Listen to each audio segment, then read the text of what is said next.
David Copperfield by Charles Dickens. Chapter 1. I am born. Whether I shall turn out to be the hero of my own life, or whether that station will be held by anybody else, these pages must show. To begin my life with the beginning of my life, I record that I was born, as I have been informed and believe, on a Friday at 12 o'clock at night. It was remarked that the clock began to strike and I began to cry simultaneously. In consideration of the day and hour of my birth, it was declared by the nurse, and by some sage women in the neighbourhood, who had taken a lively interest in me several months before there was any possibility of our becoming personally acquainted, first, that I was destined to be unlucky in life, and secondly, that I was privileged to see ghosts and spirits.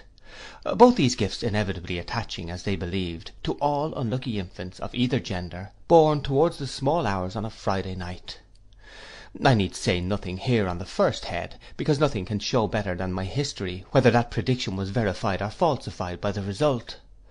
On the second branch of the question, I will only remark, that unless I ran through that part of my inheritance while I was still a baby, I have not come into it yet. But I do not at all complain of having been kept out of this property, and if anybody else should be in the present enjoyment of it, he is heartily welcome to keep it. I was born with a caul, which was advertised for sale in the newspapers at the low price of 15 guineas.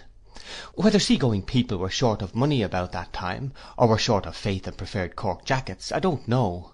All I know is that there was but one solitary bidding, and that was from an attorney connected with the bill-broking business, who offered £2 in cash and the balance in sherry, but declined to be guaranteed from drowning on any higher bargain. Consequently, the advertisement was withdrawn at a dead loss, for as to sherry, my poor dear mother's own sherry was in the market then, and 10 years afterwards the call was put up in a raffle down in our part of the country, to 50 members at half a crown a head, the winner to spend 5 shillings. I was present myself, and I remember to have felt quite uncomfortable and confused at a part of myself being disposed of in that way. The call was won, I recollect, by an old lady with a hand-basket, who very reluctantly produced from it the stipulated 5 shillings, all in halfpence, and 2 halfpenny short, as it took an immense time and a great waste of arithmetic to endeavour without any effect to prove to her. It is a fact which will be long remembered as remarkable down there, that she was never drowned, but died triumphantly in bed at 92. I have understood that it was to the last her proudest boast that she had never been on the water in her life, except upon a bridge, and that over her tea, to which she was extremely partial, she to the last expressed her indignation at the impiety of mariners and others, who had the presumption to go meandering about the world. It was in vain to represent to her that some conveniences, tea perhaps included, resulted from this objectionable practice. She always returned with greater emphasis, and with an instinctive knowledge of the strength of her objection, "Let us have no meandering." Not to meander myself at present, I will go back to my birth. I was born at Blunderstone, in Suffolk, or thereby, as they say in Scotland. I was a posthumous child. My father's eyes had closed upon the light of this world 6 months, when mine opened on it. There is something strange to me even now in the reflection that he never saw me, and something stranger yet in the shadowy remembrance that I have of my first childish associations with his white gravestone in the churchyard, and of the indefinable compassion I used to feel for it lying out there alone in the dark night, when our little parlour was warm and bright with fire and candle, and the doors of our house were, most cruelly, it seemed to me sometimes, bolted and locked against it. An aunt of my father's, and consequently a great aunt of mine, of whom I shall have more to relate by and by, was the principal magnate of our family. Miss Trotwood, or Miss Betsey, as my poor mother always called her, when she sufficiently overcame her dread of this formidable personage to mention her at all, which was seldom, had been married to a husband younger than herself, who was very handsome, except in the sense of the homely adage, handsome is that handsome does, for he was strongly suspected of having beaten Miss Betsey, and even of having once, on a disputed question of supplies, made some hasty but determined arrangements to throw her out of a 2-pair-of-stairs window. These evidences of an incompatibility of temper induced Miss Betsey to pay him off, and effect a separation by mutual consent. He went to India with his capital, and there, according to a wild legend in our family, he was once seen riding on an elephant, in the company of a baboon, but I think it must have been a baboo or a begum. Anyhow, from India tidings of his death reached home within 10 years. How they affected my aunt nobody knew, for immediately upon the separation she took her maiden name again and bought a cottage in a hamlet on the sea coast a long way off, established herself there as a single woman with one servant, and was understood to live secluded ever afterwards in an inflexible retirement. My father had once been a favourite of hers, I believe, but she was mortally affronted by his marriage on the ground that my mother was a wax doll. She had never seen my mother, but she knew her to be not yet 20. My father and Miss Betsey never met again. He was double my mother's age when he married, and of but a delicate constitution. He died a year afterwards, and, as I have said, 6 months before I came into the world. This was the state of matters on the afternoon of what I may be excused for calling that eventful and important Friday. I can make no claim, therefore, to have known at that time how matters stood, or to have any remembrance, founded on the evidence of my own senses, of what follows. My mother was sitting by the fire, but poorly in health, and very low in spirits, looking at it through her tears, and desponding heavily about herself and the fatherless little stranger, who was already welcomed by some grocers of prophetic pins in a drawer upstairs, to a world not at all excited on the subject of his arrival. My mother, I say, was sitting by the fire, that bright windy March afternoon, very timid and sad, and very doubtful of ever coming alive out of the trial that was before her, when, lifting her eyes as she dried them to the window opposite, she saw a strange lady coming up the garden. My mother had a sure foreboding at the second glance that it was Miss Betsy. The setting sun was glowing on the strange lady over the garden fence, and she came walking up to the door with a fell rigidity of figure and composure of countenance that could have belonged to nobody else. When she reached the house she gave another proof of her identity.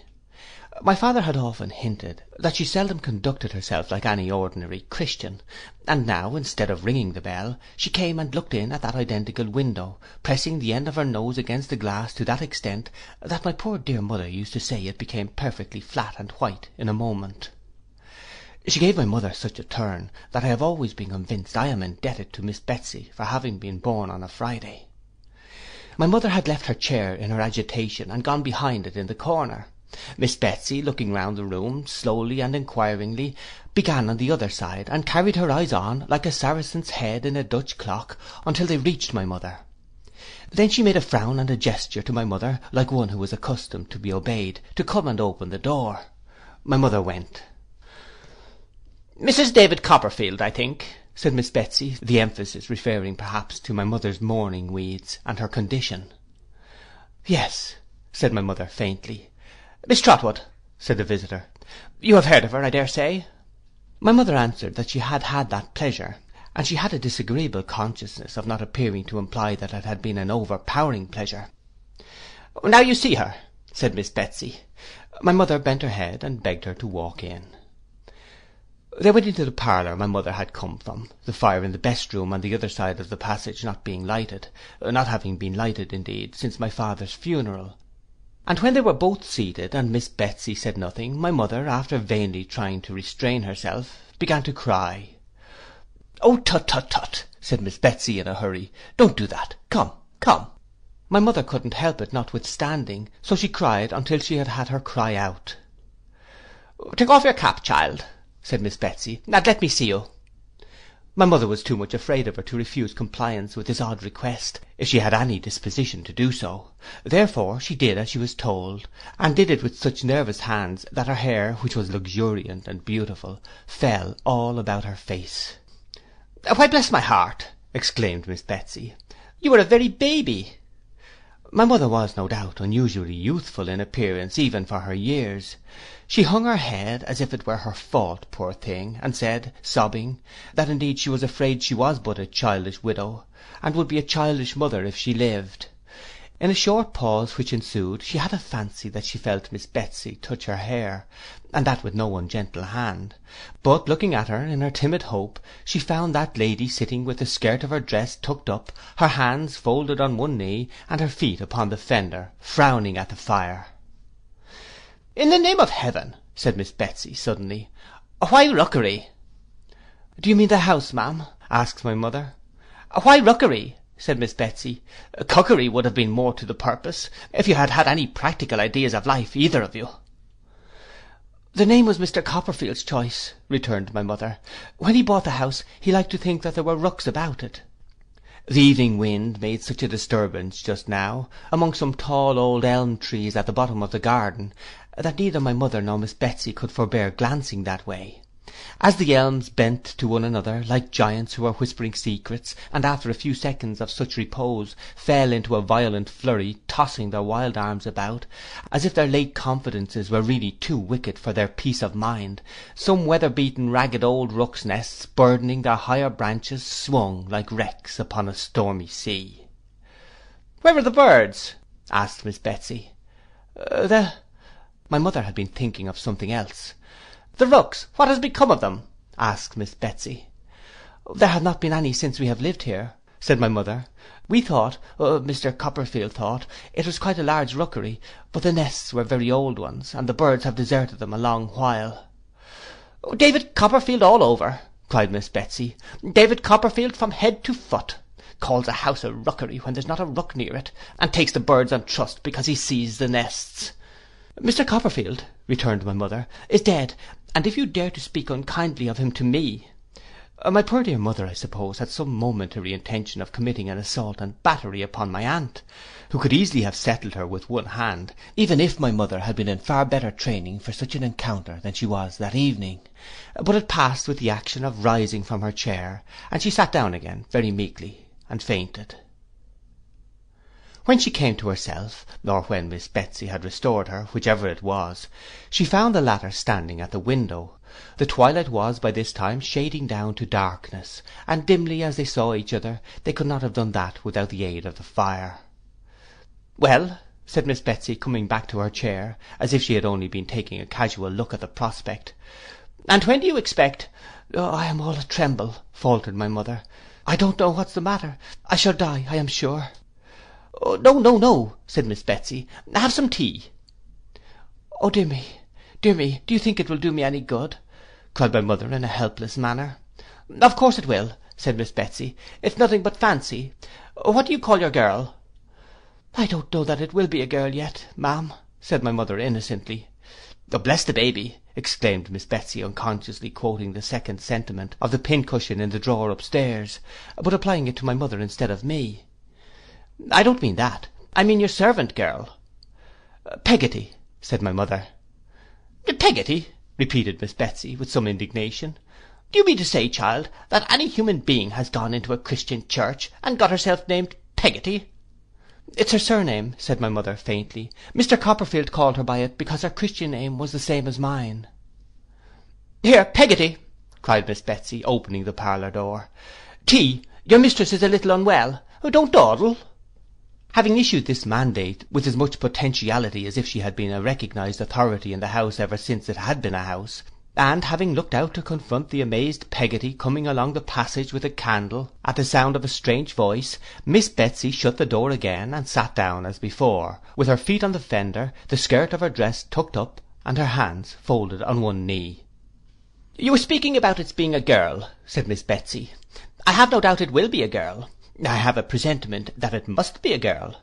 Now, child, from the moment of the birth of this girl—" "Perhaps boy," my mother took the liberty of putting in. "I tell you I have a presentiment that it must be a girl," returned Miss Betsy. "Don't contradict. From the moment of this girl's birth, child, I intend to be her friend.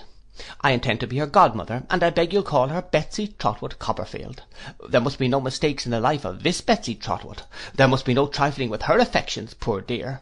She must be well brought up, and well guarded from reposing any foolish confidences where they are not deserved. I must make that my care." There was a twitch of Miss Betsy's head after each of these sentences, as if her own old wrongs were working within her, and she repressed any plainer reference to them by strong constraint. So my mother suspected at least, as she observed her by the low glimmer of the fire. Too much scared by Miss Betsy, too uneasy in herself, and too subdued and bewildered altogether to observe anything very clearly, or to know what to say. "And was David good to you, child?" asked Miss Betsy, when she had been silent for a little while, and these motions of her head had gradually ceased. Were you comfortable together? We were very happy, said my mother. Mr. Copperfield was only too good to me. Well, he spoilt you, I suppose, returned Miss Betsy. For being quite alone and dependent on myself in this rough world again. Yes, I fear he did indeed, sobbed my mother. Well, don't cry, said Miss Betsy. You were not equally matched, child, if any two people can be equally matched. And so I asked the question. You were an orphan, weren't you? Yes. And a governess? I was a nursery governess in a family where Mr. Copperfield came to visit. Mr. Copperfield was very kind to me, and took a great deal of notice of me, and paid me a good deal of attention, and at last proposed to me, and I accepted him, and so we were married, said my mother simply.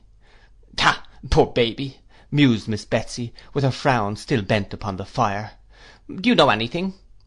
I beg your pardon, ma'am, faltered my mother. About keeping house, for instance, said Miss Betsy. Not much, I fear, returned my mother. Not so much as I could wish. But Mr. Copperfield was teaching me. Much he knew about it himself, said Miss Betsy in a parenthesis. And I hope I should have improved, being very anxious to learn, and he very patient to teach me, if the great misfortune of his death— My mother broke down again here, and could get no farther. Well, well, said Miss Betsy. I kept my housekeeping book regularly, and balanced it with Mr. Copperfield every night, cried my mother in another burst of distress, and breaking down again. Well, well, said Miss Betsy, don't cry any more.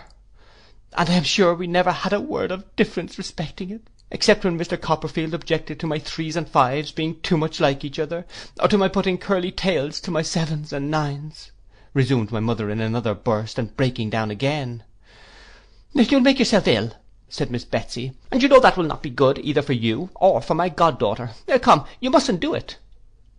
This argument had some share in quieting my mother, though her increasing indisposition had a larger one. There was an interval of silence, only broken by Miss Betsy's occasionally ejaculating, "Ha!" as she sat with her feet upon the fender. David had bought an annuity for himself with his money, I know, said she by and by. What did he do for you? Mr. Copperfield, said my mother, answering with some difficulty, was so considerate and good as to secure the reversion of a part of it to me. How much? asked Miss Betsy. £105 a year, said my mother. He might have done worse, said my aunt. The word was appropriate to the moment.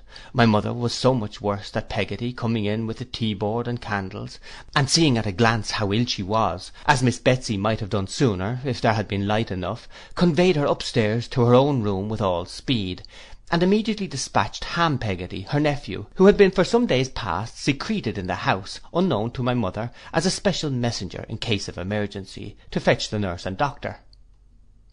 Those allied powers were considerably astonished when they arrived within a few minutes of each other, to find an unknown lady of portentous appearance sitting before the fire with her bonnet tied over her left arm, stopping her ears with jeweller's cotton.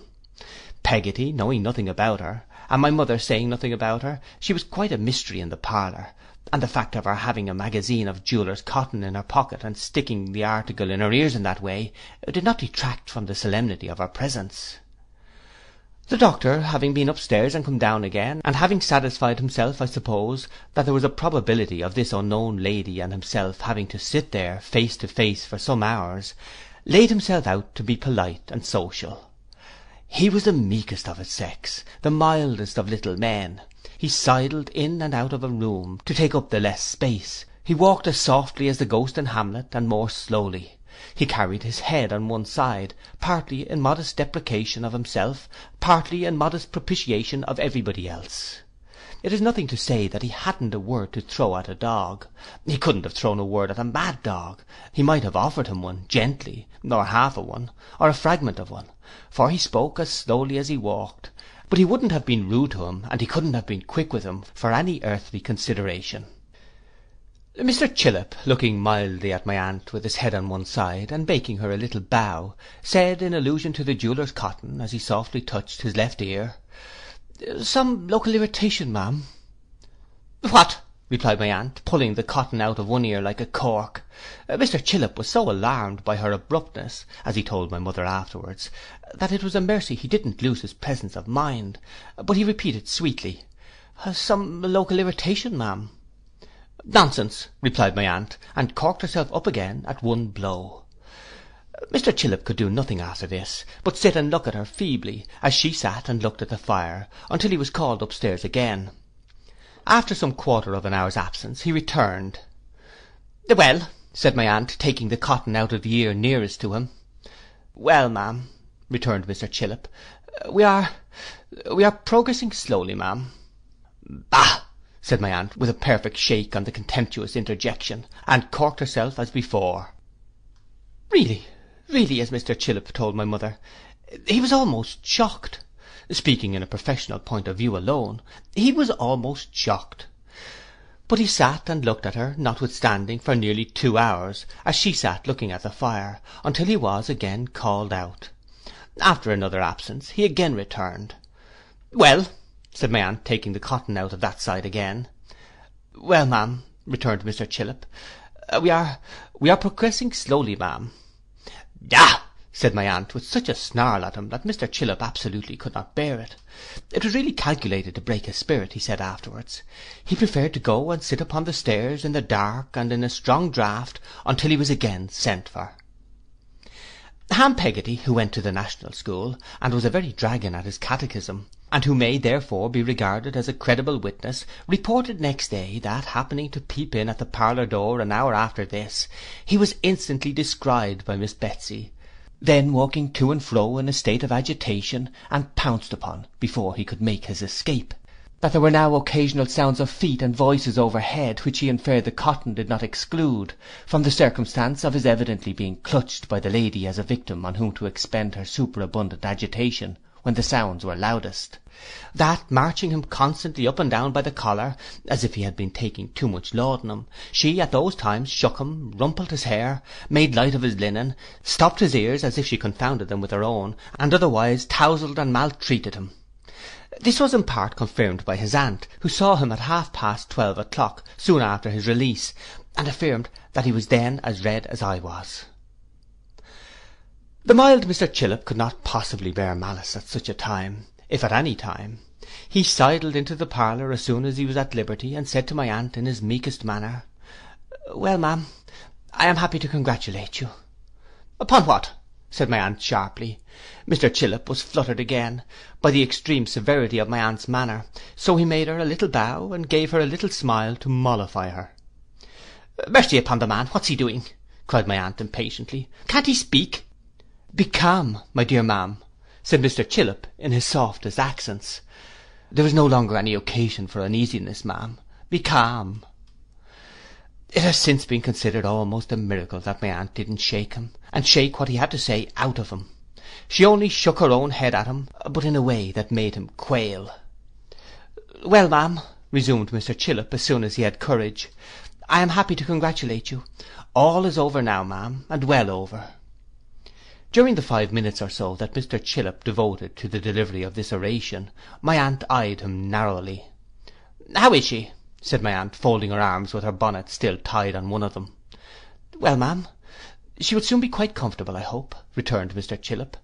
'Quite as comfortable as we can expect a young mother to be under these melancholy domestic circumstances.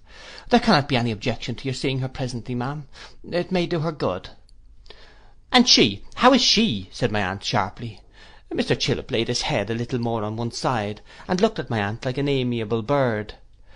'The baby,' said my aunt, 'how is she?' 'Ma'am,' returned Mr. Chillip, 'I apprehended you had known. It's a boy.' My aunt never said a word. She took her bonnet by the strings, in the manner of a sling, aimed a blow at Mr. Chillip's head with it, put it on, bent, walked out, and never came back. She vanished like a discontented fairy, or like one of those supernatural beings whom it was popularly supposed I was entitled to see, and never came back any more. No, I lay in my basket, and my mother lay in her bed, but Betsy Trotwood Copperfield was for ever in the land of dreams and shadows, the tremendous region whence I had so lately travelled, and the light upon the window of our room shone out upon the earthly bourne of all such travellers, and the mound above the ashes and the dust that was once he, without whom I had never been.